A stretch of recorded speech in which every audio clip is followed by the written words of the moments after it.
There we go. Hello everyone, it's me once again, and today we're gonna talk a little bit about the brain. Such interesting piece of biological hardware. Lately, I've been recommended a couple of articles about the brain, and I think they're really interesting. They're probably going to be a little bit complex, but let's try to go through them, okay? Should I have BGM? Do I trust myself? I don't trust myself. I don't trust myself no more. Okay, what do we have here? Yes, let's go with this one first. Why not? Okay, I'm gonna use a studio mode because, once again, I cannot trust myself. Okay, that looks good. Oop, excuse me.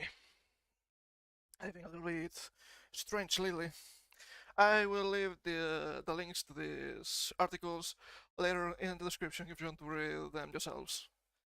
So, first, brain imaging study shows that lonely individuals process the world idiosyncratically. What the hell does that mean? Let's check it out. I'm not gonna click on the video. It's not that long. A new study published in Psychological Science investigated the relationship between loneliness, brain activity, and social interactions. The results suggest that individuals who experience loneliness may process social information differently from those who do not, which makes sense, contributing to feelings of isolation and disconnection. Makes sense. And the conclusion is a little bit, well, this study, it might not be as good as you think. Which, okay, I understand, but I think there's still a real interesting uh, piece in general. This study highlights the importance of social connection for psychological well-being. It emphasizes the need for further research in this area to develop effective interventions to help individuals experience loneliness, improve their social connections, and overall quality of life. Well, yeah, I mean, this makes a lot of sense. Holy shit, I'm capping my head a little bit. Be patient, please. Social connection for psychological well-being. Yeah, humans are, after all, social beings, which sometimes sucks a lot. Humans are social creatures. Okay, yeah. I was pretty sure it said this, but I didn't remember where it was. And social connection is essential for physical and mental health. Yes, yes. We have seen that, especially for the last 3 years. Absolutely important. Social isolation and loneliness have been linked to various adverse outcomes, including depression, anxiety, cardiovascular disease, and even mortality. I guess it just means dying soon. Humans are mortal, right? Yeah, yeah, that makes sense. Loneliness is defined as the subjective feeling of social isolation or lack of social connection. It is a common experience that can affect individuals of all ages and backgrounds. True. However, it is particularly prevalent among young adults, with studies suggesting that up to 80% of college students experience feelings of loneliness at some point during the academic careers. Okay, that's fair. I mean, being in college, it's not that easy, okay? You're away from your family, you're experiencing a lot of new things. A lot of people are clowns in the world, and you have to face them constantly. Makes sense, okay? Makes sense. The thing is, it's fine if you feel lonely. Don't be too hard on yourself, okay? Additionally, feeling understood by others is a critical factor for achieving social connection and is associated with greater life satisfaction. Holy shit, tell me about it. When individuals feel understood by others, they are more likely to engage in pro-social behaviors, such as helping and cooperating with others. They are also more likely to experience positive emotions such as happiness and contentment. Yes, the thing is, lately, at least in my opinion or in my experience, Uh, Feeling understood can be really, really difficult. I believe I'm a special case sometimes. I don't care too much about it, okay? It's not like, oh, look at me, I'm so special now. But yeah, and nowadays, in the age of information and connectivity, holy shit, a lot of people are not really understood and really lonely, which paints quite a disheartening look at society. We live in a society. Where say? Yeah, here. The new study, Alyssa Bake, I don't know how do you say this, and colleges sought to investigate whether inter-subject correlations, excuse me, ISC, ISCs in brain activity during a naturalistic movie watching task are associated with loneliness. ICC, wait, ISC, holy shit, I know the letters, I promise, measures the similarity in brain activity between two or more individuals. It has been used in previous studies to investigate how individuals process and respond to social information. Makes sense. If you are a member of a social species, you have a social brain. Okay, we understand up until this point. I think. I think I understand at the very least. The methods involve collecting data from 66 first-year students at a large public university in the US between 18 and 21 years old. Oh, no, that was a point. Oh, okay, that doesn't matter. Participants were scanned using functional MRA while watching a movie clip that depicted two people interacting in a socially meaningful way. The task was chosen because it allowed researchers to investigate how participants' brains responded to naturalistic social stimuli rather than artificial laboratory tasks. That's fair, makes sense. Sometimes, when you try to test things, you don't really understand what the hell you're doing. Yeah, this is the last part. This one is quite short, I say. The results showed that higher levels of loneliness were associated with lower ASC in several brain regions, including the dorsal medial prefrontal cortex, what a mouthful, anterior cingulate cortex, and superior temporal sulcus. Okay, I understand prefrontal cortex. The other two, I'm not really sure where they are. These regions are known to be involved in social cognition and processing of social information. Makes sense. Makes sense. I mean, once again, I don't think it makes sense. So yeah, if you're in loneliness, your social brain is wanna work a little bit different. Well, a little bit. I don't know how much, right? But it's obvious. After all, it's how to say it. A psychological issue. I don't think it's necessarily any type of sickness, right? Or even disease. But yeah, the results also revealed the higher levels of loneliness were associated with greater activation in regions associated with a negative not effect, okay, such as the insula and amygdala, suggesting that loneliness may be associated with increased sensitivity to negative social cues and a heightened perception of social threat, which makes a lot of sense. Once again, we've just seen people that suffer from anxiety and whatnot. Yes, those are the symptoms. Makes to me it seems clear. Of course, you have to do research. We are scientific here. We need to be quite accurate. I'm moving my head a lot. Okay. Also, something interesting. I don't remember if this article mentions it, but something that I found really, really important for this issue in general. That is positive feedback, which in this case is not really a good thing. Positive feedback is used for nuclear reactions, I believe. So you can produce more energy than you need to. No, it's not like that, isn't it? Now, yeah, you can use your own energy to produce more energy in this case. And with the social issues, I do believe it happens a lot too. If you're lonely, you're more prone to being lonely because, once again, it has this positive feedback of negativity, which sounds like an absolute oxymoron, but bear with me. If you suffer anxiety, then you're going, after that, you're gonna have anxiety about your anxiety, probably. You're gonna fear your anxiety. You are feeding your negative emotions.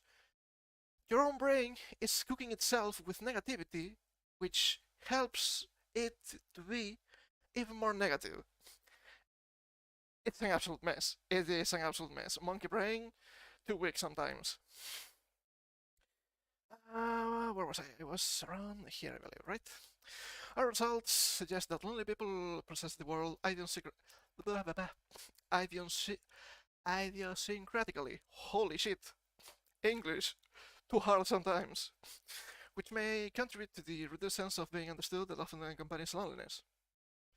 Bacon Colleges wrote, in other words, we found that non-lonely individuals were very similar to each other in their neural responses, whereas lonely individuals were remarkably dissimilar to each other and to their non-lonely peers. Which, to me, seems a little bit dangerous. I'm gonna grab a little bit of water here. I'm so fucking dry lately.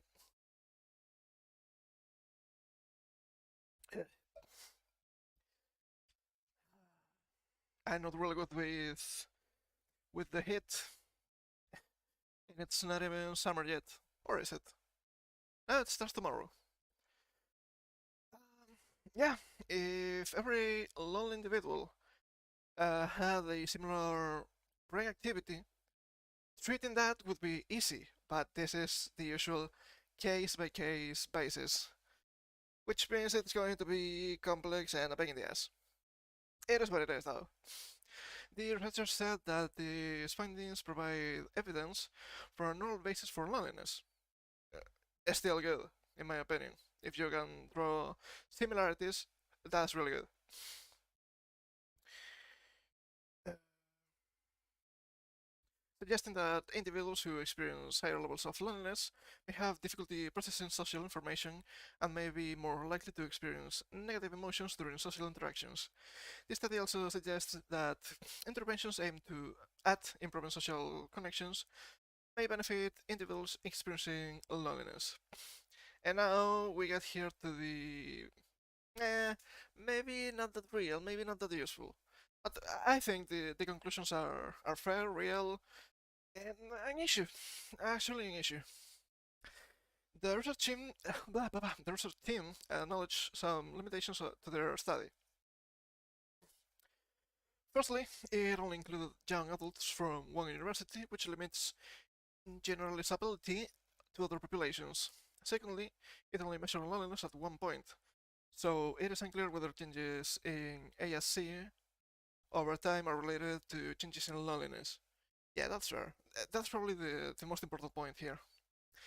Finally, while this study provides evidence for neural basis for loneliness, it is unclear whether these neural differences are a cause or consequence of loneliness, which is fair. Sometimes you need to know when people are, to say it bluntly, suffering, what is the cause and what is the result. And sometimes you're trying to treat the result instead of the cause, and that's not really helpful. It is sad, but yeah, sometimes we don't know any better. When summarizing their study, the research team wrote, our findings suggest that processing the world differently from people around oneself is linked to loneliness. And that is a fucking bitch, let me tell you about it. Therefore, being surrounded by people who view the world differently from oneself might be a risk factor for loneliness, even if one socializes regularly with them. Yep, yep. Uh, yep. I don't know what to say about it. I agree. with a lot from this article. Yes, I understand that this study is quite limited, but it is still opening a door for further research, and that is good. The brain is strange, it's complicated, and we should try to understand it a little bit better. But yeah, the thing about processing the world differently. No, hmm, no wonder, right? How some people, the what's the PC term for that? I don't remember. Uh, neuro neurologically diverse, I think. You know, people that don't have quite the regular brain. Yeah, it's no wonder they might feel lonely and whatnot, or suffer, or yeah, it makes sense. Uh, it also happens a lot when you're surrounded by normies. Nah, I'm not trying to self-insert here. But yeah, I thought this one was pretty interesting about loneliness. That is plaguing society a lot lately. We've seen the numbers, we've seen the statistics, and it is hard, man. It is hard. If and I do believe that for younger people, it's gonna be even worse.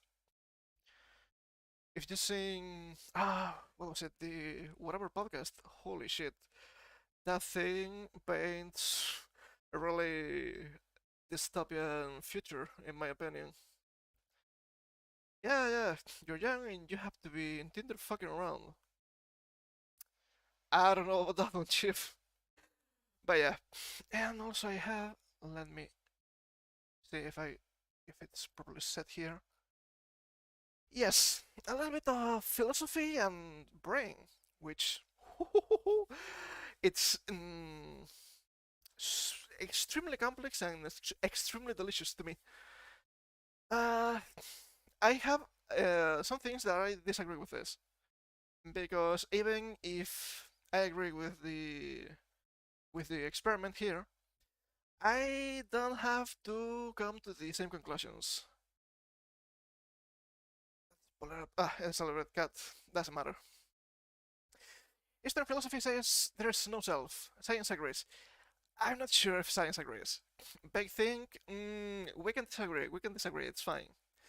We're young and happy because 99.9% of everything you think and of everything you do is for yourself. And there isn't one. I disagree. I disagree. But I understand that my personal philosophy is quite different from anything I've seen. In general, at the very least. We have some key takeaways here, but let's read this. I'm gonna grab some more water. Talking a lot today. I'm not used to that.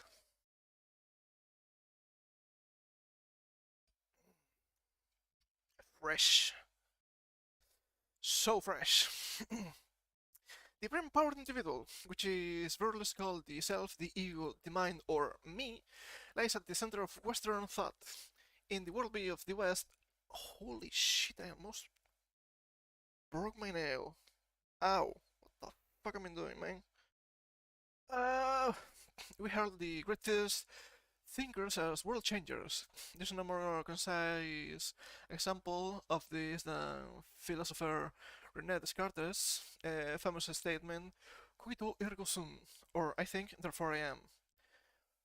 Which, once again, I don't disagree with his statement, but I might reach a different conclusion. Okay, I will need to clip my nails later. They're not that long, but holy shit, they get in the way. but who is but who is this? Let's take a closer look at the thinker, or the me we all take for granted. Western view.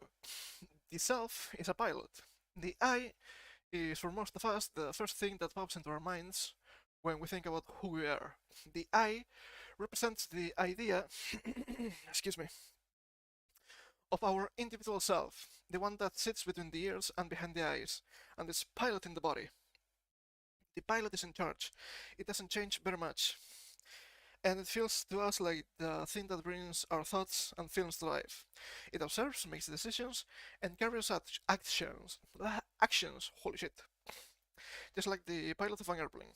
This I/ego is what we think as our true selves. And this individual self is the experiencer and the controller of things like thoughts, feelings, and actions. The pilot self feels like it's running the show. It is stable and continuous. It is also in control of our physical body. For example, the self understands that it is my body, but unlike our physical body, it does not perceive itself as changing, ending, except perhaps for atheists in bodily death. That's a strange thing to say there. Or being influenced by anything other than itself. And I think this Western viewpoint is quite limiting. I've seen a lot of things about this me, the brain, but that doesn't make any sense. That doesn't make any sense. You sometimes see this, oh, people are gonna cancel me because of this, but I'm gonna say it because I think it's real, I think it's true, and if I think that, I'm gonna say it. Right? That thing that, oh, this person was born in the wrong body. I don't think you can be born in the wrong body. Because the body is a part of you. You're not your mind. You're not your body. You're the total of that. I'm still trying to understand how to add the concept of spirit or metaphysics into this. And not being religious, it is quite a challenge. I don't claim to have all the answers. I just have some. And all of them are probably great. But that's how we roll. Then we have Eastern view. Like that. The self is an illusion. Now let's turn to the East. Buddhism, Taoism, the Advaita Vedanta school of Hinduism, holy shit, what a name. And other schools of Eastern thought have quite a different take on the self, the ego, or me. They say that this idea of me is a fiction, although a very convincing one. Buddhism has a word for this concept, anatta, not to be mixed with the Japanese pronoun, I hope, which is often translated as no self, which is one of the most fundamental tenets of Buddhism, if not the most important. This idea sounds radical, even nonsensical, to those who are trained in Western traditions. It seems to contradict our everyday experience, indeed our whole sense of being. But in Buddhism and other schools of Eastern thought, the concept of the self is seen as the result of the thinking mind. The thinking mind reinvents the self from moment to moment, such that it in no way resembles the coherent self, the stable, coherent self most believed to be. Uh, Once again, I have a lot to say about this. I don't think any of these two are necessarily wrong, but I don't think they are reaching truth as they should. But another way, it is the process of thinking that creates the self, rather than there being a self having an independent existence separate from thought. The self is more like a verb than a noun. To take it a step further, the implication is that without thought, the self does not, in fact, exist. In the same way that walking only exists while one is walking, the self only exists while there are thoughts about it. I don't agree with that, and I don't think science would agree with that either. As a neuropsychologist, I can say that, in my view, science is just not catching up with what Buddhist, Taoist, and Advaita Vedanta Hinduism have been teaching for over 2500 years. I have a problem with that, right? I don't know that much about psychology. I'm not going to claim to be a psychologist or a psychotherapist or anything like that, no. However, we know some things that are demonstrable, right? You don't have a single mind. You have the conscious mind and the subconscious mind. Even if you're not thinking, that is your conscious mind. But the subconscious mind is going to be running on the background. And that is still part of you. that is still an eye that you cannot control usually, but it is a part of you, right? As I said before, yeah, you have the mind and you have the body, but you have your conscious mind and your subconscious mind. Is this subconscious mind the same as your spirit? Holy shit, I have no idea. I wish I knew, but I have no idea. And I don't know if I will ever know. But sometimes that is the fun part. But yeah, you cannot be messing up with this in this way when we know that subconscious exists. It is another mind. It is still part of you. It regulates yourself too, not only passive processes like your heart beating, right? But some emotional impulses too. As far as I know, okay. But let's go for the actual experiment here. There's no self-center in the brain. Yes, that makes sense. But that doesn't mean that you cannot form a self. That you are not an individual, a complete individual. Even though lately I feel like some people are not entirely full. The great success story of neuroscience has been in mapping the brain. We can point to the language center, the face processing center, and the center for excuse me, for understanding the emotions of others. Practically every function of the mind has been mapped to the brain with one important exception, the self. Perhaps this is because these other functions are stable and consistent, excuse me, whereas the story of the self is hopelessly inventive with far less stability than is assumed. Once again, I don't believe that the self is just a part of the brain. It would be, at the very least, if you're going with this way, the full brain. Even including things like your cerebellum. That is important. That is part of the brain because every part affects the self, as in the mind self. Am I making sense? Holy shit, I hope I'm making sense.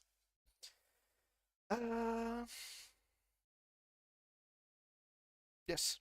Well, various neuroscientists have made the claim that the self resides in this or that neural location.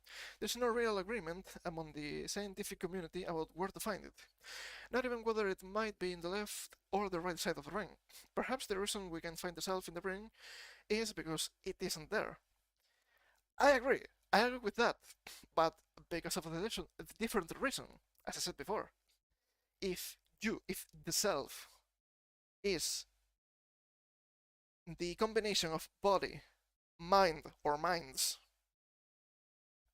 once again, I'm not even absolutely sure of what comprises the self, and we can add the concept of spirit if you want. Yeah, you're not going to find that in the brain because, once again, it's not the brain. The brain is just a part of the self. We're getting really mystic here. We're really getting mystical today. As we have the quote as before, by Wei Wu Wei.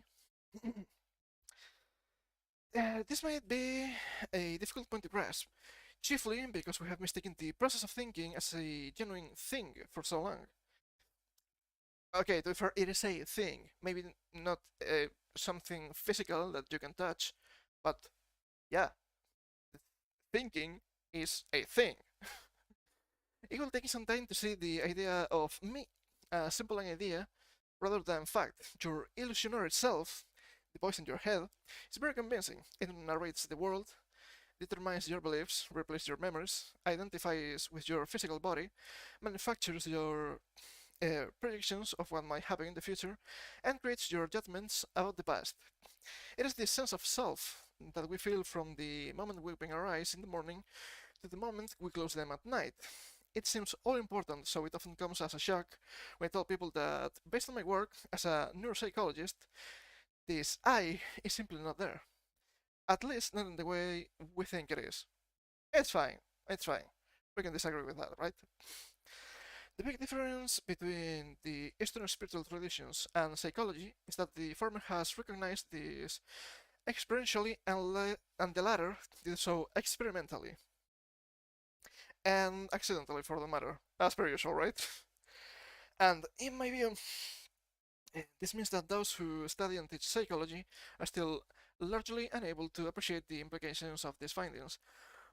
Yeah, but that's fair, right? If you find that the self does not exist, let, let's throw them a bone, right? If we agree that the self, the mind self, does not exist, how are you going to practice psychology, right? It is difficult. At that point, you're pretty much uh, trying to reconnect wires, like some sort of electrician, or just a chemist trying to find the right combinations of components. To be fair, maybe I don't know enough about psychology to make that affirmation. An accidental discovery. As a matter of background, it is important to remember that the brain has two mirror halves connected by a large set of fibers called the corpus callosum. In research undertaken to try to mitigate severe epilepsy, Roger Sperry and Michael I'm not saying that out loud. He is going to be Michael Gas right now, okay? I know that is probably an Italian name, but I'm not risking saying it.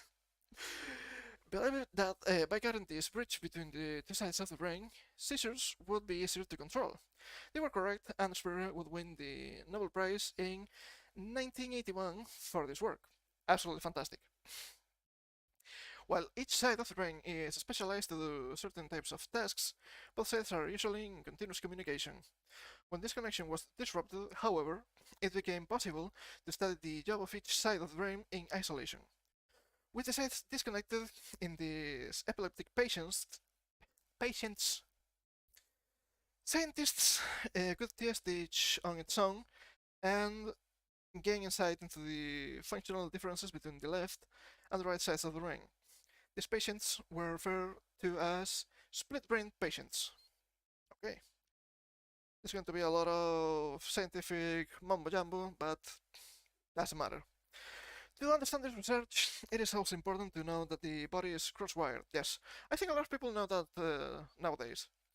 That is, all the input and output from the right half of the body crosses over and is processed by the left brain, and vice versa.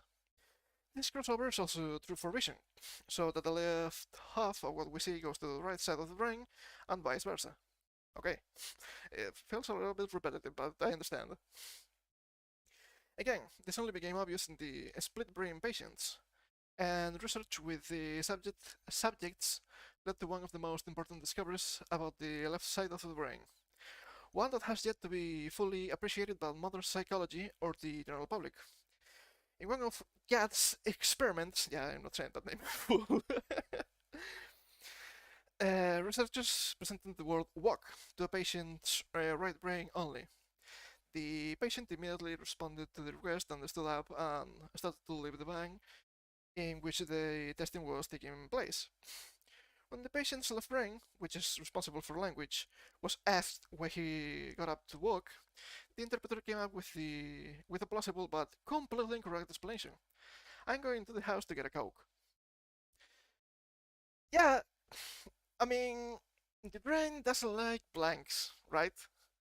After all, that is the history of humans. Oh, suddenly the sun became dark. That must be the gods. Yes, yes, we all know about proto religions and whatnot, how they came to be. Observation, and I don't know what this is, so I'm going to come up with something. So, yes, this is a perfect example of that. Especially when we're talking about the deep brain here. In another exercise, the word laugh was presented to the right brain, and the patient complied.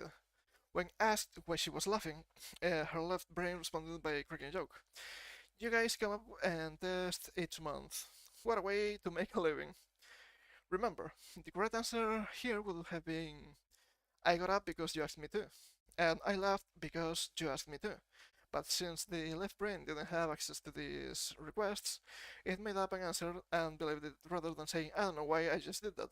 Once again, the brain doesn't like blanks, and that's fair, man, that's fair. That's how we roll, and I think that actually helps a lot to the brain itself, even sometimes backfires, right? Like everything in this world. In this case, I think, yes, uh, one side of the brain is the action, and the other side of the brain is the, um, how do we call that? The one that gives the order, right? And with only one or the other, you don't have a full understanding of what is going on. I don't want to say, yeah, perhaps the self or the mind self, you need the whole brain, but you could take that, you could understand that from this. After all, we think. We all have, in theory, our own thoughts and experiences. And sometimes you go to the deep end of the existentialism, and maybe we are nothing. It is really hard to reconcile, I agree. An untrustworthy interpreter. Gath determined that the left side of the brain creates explanations and reasons to help make sense of what is going on around us. The left brain acts as an interpreter for reality. Furthermore, Gass found that this interpreter, as in the examples mentioned, is often completely and totally wrong.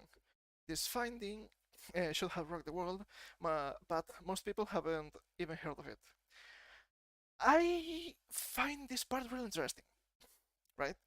We have um, creating explanations and reasons, and then we have the interpreter for reality.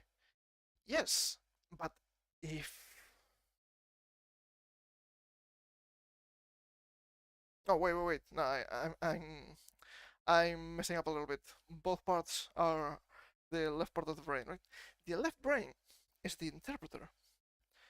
If we were to apply this with the same logic as programming, you will understand that, yeah, you're not going to find what you're looking for when looking at a single part when you're looking for the whole, right? Because the programming itself is a thing, but the computer has to interpret it, right? That's why you have programming languages and whatnot. I'm not going to give a class right now. And just trying to give an example. But yeah, the experience with the program running, you need both the programming itself, the orders or whatever you want to call it, and the interpretation. At least that's how I say it. Maybe I'm completely wrong. I'm fine with being wrong. I don't have all the answers. I will say that all my life, if need be. Some more water here. We're reaching the end, right? Yeah, we're reaching the end. That's okay. Think about the significance of this for a moment. The left brain was simply making up interpretations or stories or events that were happening in a way that made sense to that side of the brain, or as if it had directed the action. Neither of these explanations was true, but it was unimportant to the interpretive mind, which was convinced that its explanations were the correct ones. Yes, makes sense. Over the last 40 years, several additional studies have shown that the left side of the brain excels at creating an explanation for what's going on, even if it's incorrect. Such many cases. Even in people with normal brain functioning. For example, all things being equal, we prefer what is on the right side, but almost no one is aware of this. Uh, I don't know about that one, Chief. I don't know about that one. I don't want to be, I'm the exception. But holy shit, maybe I'm autist after all. I usually go for the one on the left because it's the first one. Wait, but if that's the first one that goes, wait, yeah, the first one on the left that goes to the right part of my brain. Am I agreeing with them or not? I don't even know.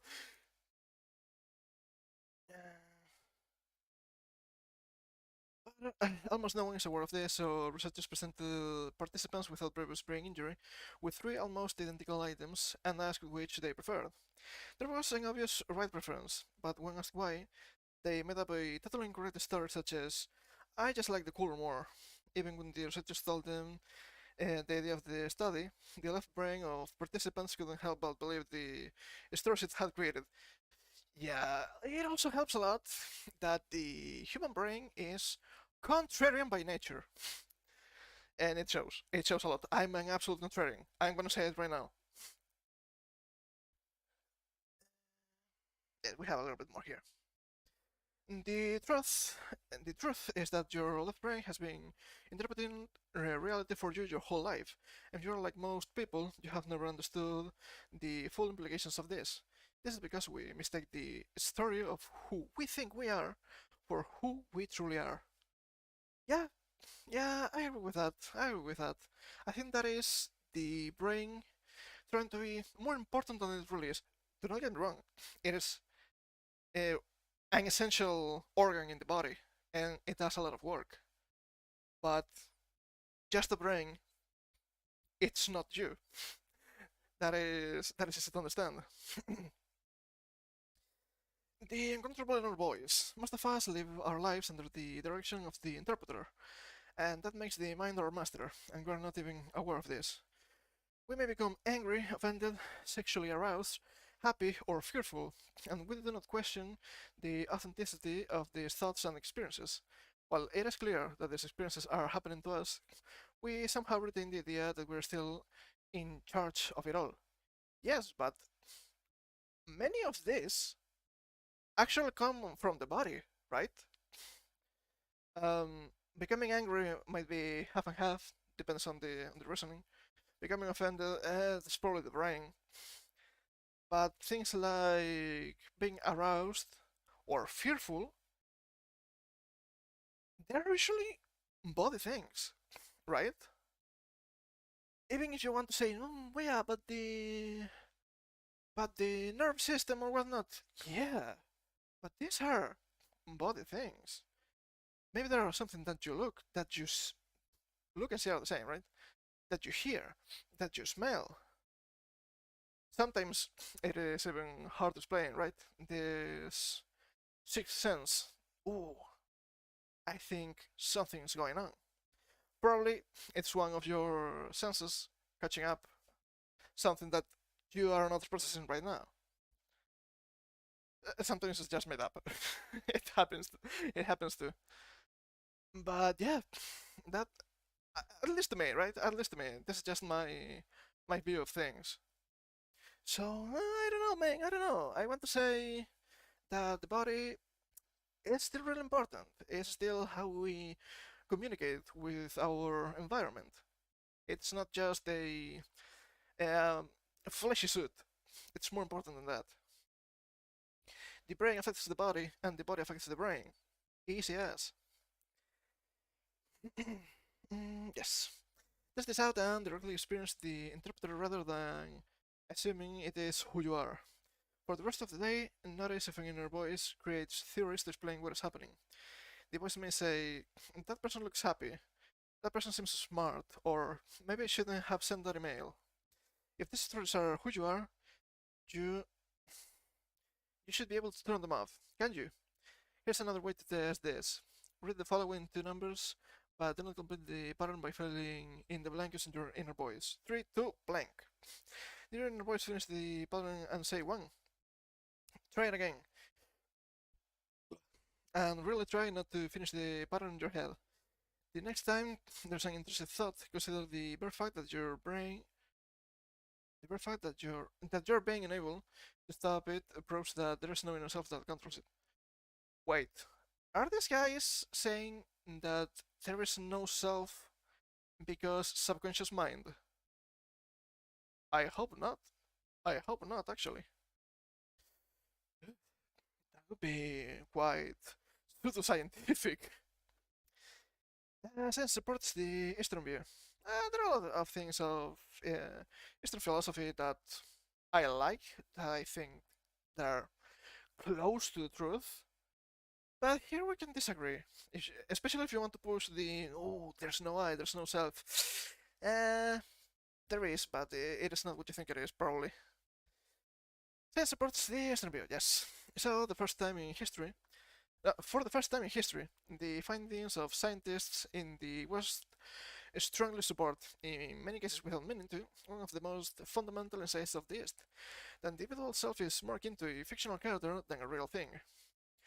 Why does all of this matter? The unfortunate truth is that each of us will experience plenty of mental pain, misery, and frustration in our lifetimes. Mistaking the voice in our head for a thing and labeling it me bring us into conflict with the neuropsychologically uh, neuropsychological evidence that shows there's no such thing. This mistake, this illusory sense of self, is the primary cause of our mental suffering. When you can't sleep at night, is it because you're worried about the strangest problems, or is it your problems that keep you up?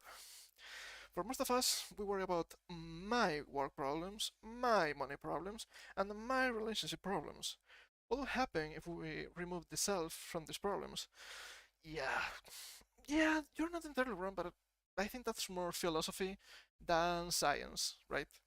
It's just that mm, do not become obsessed with yourself and try to be balanced.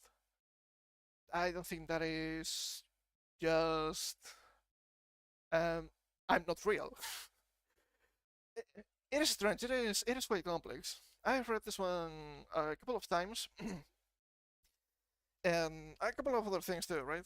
And I'm still trying to come up with I don't know my definitive concept of self. It's not easy. It's not easy. That's clear. But I think it is interesting. I'm distinguishing mental suffering from physical pain. Pain occurs in the body and is a physical reaction. Yes, thank you. Like when you stub your toe or break an arm.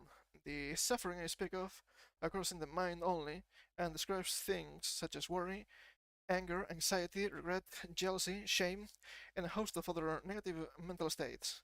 I know that it is a big claim to say that all these kinds of suffering are the result of a fictitious sense of self. For now, the essence of this idea is captured brilliantly by Taoist philosopher and author Wei Wu Wei, where he writes, "Why are you unhappy? Because 99.9% of everything you think and of everything you do is for yourself, and there isn't one." And once again,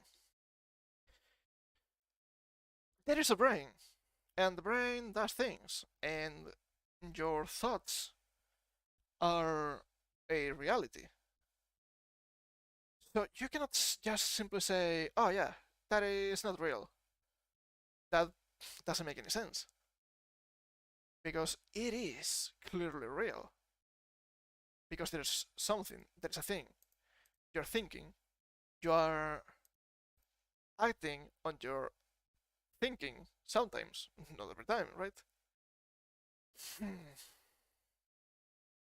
it, it is complex, that's for sure. It is complex, but I think that is this is trying to mix a little bit of psychology with a philosophy, and I don't think it works all the time. It might work sometimes, but it is a really difficult thing to do. I'd say we should talk a little bit about philosophy one day. It is really interesting. I could give some tips about my own philosophy and whatnot. It'll be fun. Probably it could be really short, but oh well. Yeah, those are the two articles I had for today, and I think they are really interesting actually. We don't have to agree with everything they say. I mean, yeah, the second one we have some um, actual experiments, right? And you cannot discredit them as easily. But you can come with different conclusions. That's what I did here. Because I found that trend lately and I don't like it. Where people quote some sort of scientific research and they're like, yeah, this scientist found out X and that means that Y. And you're like, okay, I agree that the scientist found X, but that doesn't mean Y necessarily. That is your explanation or the explanation they are giving, but yeah, it could be plausible, but it is not necessarily the case. I don't know. It's just it just depends sometimes. Seeing people interact in social media. What else is new, right? Uh, I think that that's going to be everything for me today. So thank you for coming, and I hope you have a great rest of your day. And I will see you soon. See ya.